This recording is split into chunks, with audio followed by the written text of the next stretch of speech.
Well, my name is Bastien Trailcat. I am the managing partner of Harvey Group for Southeast Asia, based out of Bangkok, but managing our 6 or 7 offices throughout Southeast Asia. I've been a partner of the firm since 2013, but the firm has been established in 1992, so with this year we are celebrating our 29th anniversary. And I landed in Bangkok and set up the office here in 2013-2014, right before the coup of May 2014. Bangkok office is composed of around 10 people, specialized in legal matters and residency and citizenship by investment. It's a growing industry that was quite unknown, I would say 10 years ago, which has now representing a total, turnover worldwide of $3 billion. And is meant to grow for $30 billion within the next 10 years. It consists in investing in the country, and because of that investment, receiving a permanent residency card or even a citizenship and a second passport.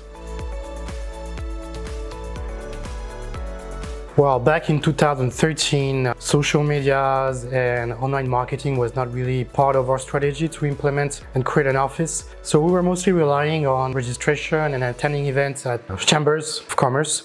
French because I'm French, the English one, the Singaporean, the Hong Kong one, because our regional headquarters is in Hong Kong. And of course, friends and families, networks, business developments. Bit by bit, we switched to online marketing using publications on online platforms, and also a great deal as well of offline medias like traditional newspapers, because the core of our business targets high net worth individuals who in this country still rely on offline and traditional media like Forbes, Tadler. Progressively, we switched to online marketing simply because we realized with the new tools developed by online marketing agencies and Google's and Facebook that it was actually easier to target the audience that we want to target, the so-called high net worth individuals.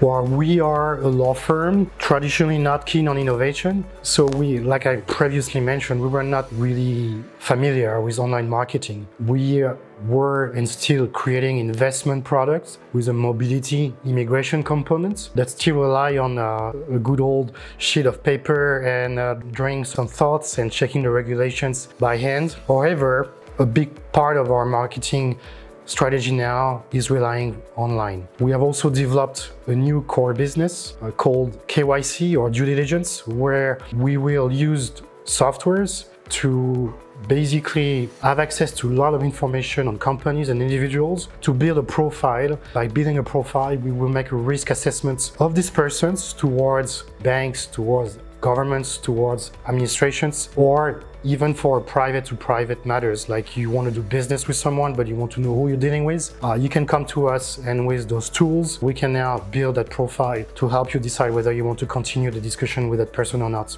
In 2020 we launched 2 or 3 different offices in Africa and Asia, and needless to say that it was very difficult to start efficiently when basically you cannot meet persons physically. And this is since it was our traditional way of developing and entering a country. Those offices did not perform very well. However, because of, we would say that these 2 or 3 years existing digital marketing policies, we were actually able to sign clients purely found online in countries where we actually had no offices. So some countries performed badly because of they were newly open and good local resources, but surprisingly, online marketing actually helped us to basically mitigate that losses by reaching out to clients we didn't know we could reach out. So all in all, 2020 was a pretty good year for us, simply because we spent more marketing budget on online marketing. And one of the key lessons I learned is the more you spend online, the more money you're gonna make online as well.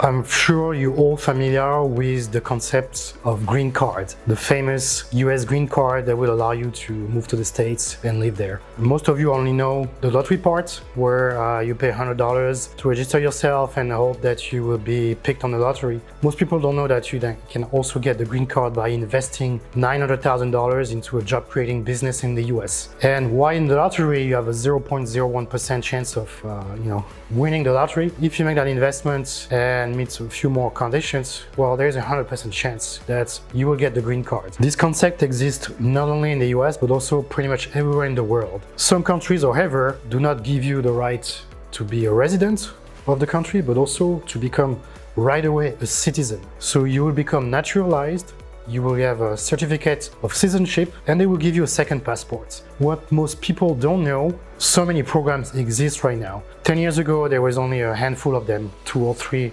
and right now there are above 25 investment immigration programs that will give you the right to live in a country or become a citizen. You can check www.harveylawcorporation.com and learn more about what is investment immigration and residency and citizenship by investment. Harvey Law Group is also very well specialized in what we call starter visa. Starter visa means an immigration program dedicated to young entrepreneurs who have an innovative business to develop in some countries. Well, when you are young entrepreneurs in a certain country, you may face difficulty to have access to the right resources, the right incubator, the right accelerator, the right mentor. This is why some countries have developed to attract those very highly skilled workers to develop innovative projects home. Canada was the pioneer in this industry, and since 2015 has implemented what we call a starter visa that will help you to get a work permit in less than 2 months and even permanent residency in about a year to a year and a half. If you are backed by an incubator who believe in your project and will spend you up to 2 years mentoring your business idea and yourself, well, this immigration program is definitely for you. Based on the success that we have with this Canadian startup, we have developed, innovated 3 more products in 3 different countries, in Portugal, France, and recently Singapore. Concept is the same. If you have an innovation project that is backed by, is liked by an incubator, those countries will unroll the red carpet to welcome you and give you as much time as you need, long-term visas, even permanent residency. The first 2 months were very, very scary, I'll be honest with you, simply because most people were not really focusing on their business anymore. It was mostly about, I would say, going back home safely or making sure your family would get back home safely. And our business totally stalled in March and April last year, until most of our clients and prospect clients realized that they were maybe somewhere they didn't want to be. They wished they could have been somewhere else. And having a second residency somewhere or second passport allowing you to travel because you are a lawful resident or a lawful citizen living overseas, I mean, would have made things very different for them. So eventually from May onwards, this business, this residency and citizenship by investment business, not only for us, but I think for all players in this industry, just 2020 was actually a good year for us. And we believe that 2021 will be even better.